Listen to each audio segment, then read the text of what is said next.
ये कहानी है एक ऐसे सिपाही की जो सिर्फ तलवार का माहिर नहीं था बल्कि अपने ईमान का भी पाबंद था।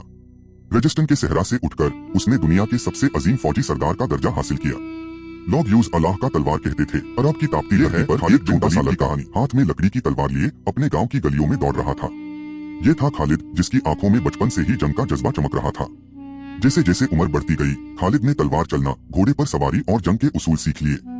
उसका हर दिन तैयारी में गुजरता जैसे वो अपने मुकद्दर से वाकिफ हो। कभी कभी कबीले के दरमियान लड़ाई होती और खालिद दूर खड़ा सब कुछ देखता।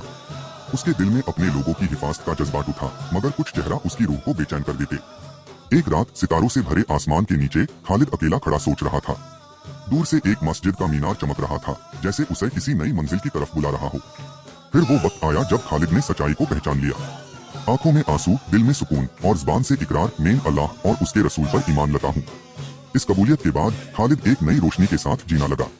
उसके कदम अब सिर्फ सच और इंसाफ के रास्ते पर चलते। खालिद ने अपना सफर शुरू किया।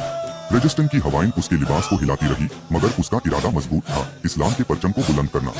पहली बार खालिद अपने नए अकीदे के साथ मैदानी जंग में उतरा। तलवार हाथ में, दिल में यकीन और लबों पर सिर्फ अल्लाह का नाम। जब जंग का धूल बैठ गया और दुश्मन पीठ देकर भाग गए, खालिद ने अपनी तलवार नीचे कर दी। उसकी आंखों में फख्र था, मगर दिल में शुक्र। मदीना में लोग उसका खैर मकदम कर रहे थे। बच्चे, बुजुर्ग और जवान सब एक सुर में कहते, ये है अल्लाह का तलवार। तालिब के दरबार में खालिद इज्जत के साथ खड़ा था। ये सिर्फ एक सिपाही नहीं, अब पूरे लश्कर का सरदार बन चुका था।